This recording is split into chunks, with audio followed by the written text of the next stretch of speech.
ज़िले कश्मीर कंदकोट पुलिस जी वॾी कामयाब कार्रवाई।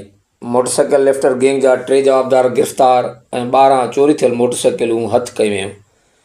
कश्मीर पुलिस एसएसपी कश्मीर कंदकोट मोहम्मद मुराद गांगरो जी हिदायतुनि ते एसडीपीओ कंदकोट फराज़ अली मीतलो जी सरबराही में इंचार्ज मददगार पुलिस कंदकोट खलील अहमद लेगारी खुफ़िया इतला ते कामयाब कार्रवाई कंदे बाइक लिफ्टर गैंग जा 3 जवाबदार गिरफ़्तार करे वरिता।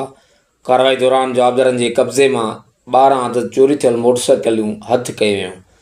जवाबदारनि ख़िलाफ़ केस दाख़िल करे वधीक क़ानूनी कार्रवाई शुरू कई वई आहे।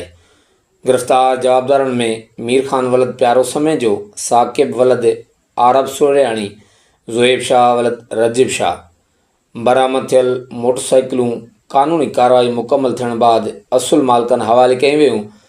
मोटरसाइकिल मालिकनि में विक्की कुमार, नसीबुल्ला मलिक, फज़ल मोहम्मद बंगवार, सजाद अवान, अब्दुल रज़ाक बंगवार, अजन दास, अशोक कुमार, उस्ताद अब्दुल मजीद मंगी, डॉक्टर अनिल कुमार, जयपाल दास, रोहित कुमार ऐं संदीप कुमार शामिल आहिनि। SSP Kashmore Kandhkot police team जी कारकर्दगी खे साराहींदे चयो त शहरनि जे जान ऐं माल जो तहफ़ुज़ कश्मीर पुलिस जी पहिरीं तरजीह आहे। अहिड़े ॾोहारी अनासरनि ख़िलाफ़ कार्रवायूं जारी रहंदियूं त जीअं अवाम पाण खे महफ़ूज़ सम्झे।